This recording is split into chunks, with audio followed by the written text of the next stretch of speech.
hi guys মই আজি আপোনালোকৰ লগত আলোচনা কৰিম মই যেতিয়া 2021 চনৰ 1 জুনত জয়েন কৰিছিলো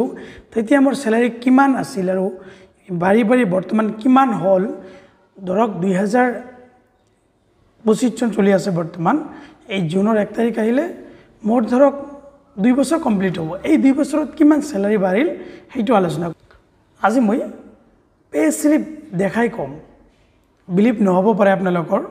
তো পে স্লিপ দেখাই কম কিমান বাঢ়িল আন এমপ্লয়াৰ নিচিনা একে বাঢ়িছে নে কম বাঢ়িছে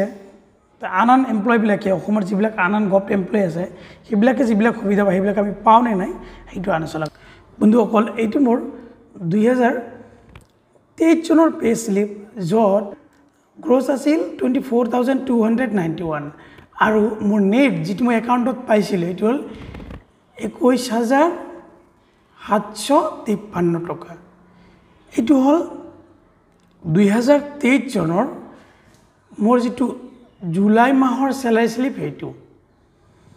এবাৰ 2023 চনৰ মই জয়েন কৰিলো 1 জনত এতিয়া প্ৰায় 2 বছৰ হল 2 বছৰ হোৱাৰ পিছত এবাৰ মই এপ্ৰিল মাহৰ স্যালাৰি স্লিপ আপোনাক দেখাই আছো এইটো 2025 চনৰ এপ্ৰিল মাহৰ স্যালাৰি স্লিপ চাওক বাৰি বাৰি মোৰ যেটো গ্ৰছ এটো হৈছে 27136 টকা আৰু যেটো নেট মোৰ একাউণ্টত বৰ্তমান হোমাই এটো 24164 টকা চাওক স্যালাৰি 2 বছৰৰ ভিতৰত প্ৰায় ভালেখিনি বাঢ়িছে আন এমপ্লয়াৰ যেনেকৈ বাঢ়ে আমাৰো হেনেকৈ বাঢ়িছে এবাৰ 8 পে কমিশন আহিলে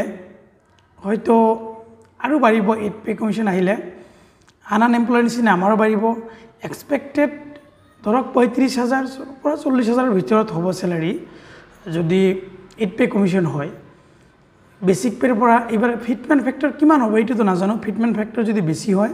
তেন্তে স্যালাৰিটো বেছি হ'ব পাৰে যদি কম হয় বা কমও হ'ব পাৰে তো আজি এইখিনি বাই বন্ধুসকল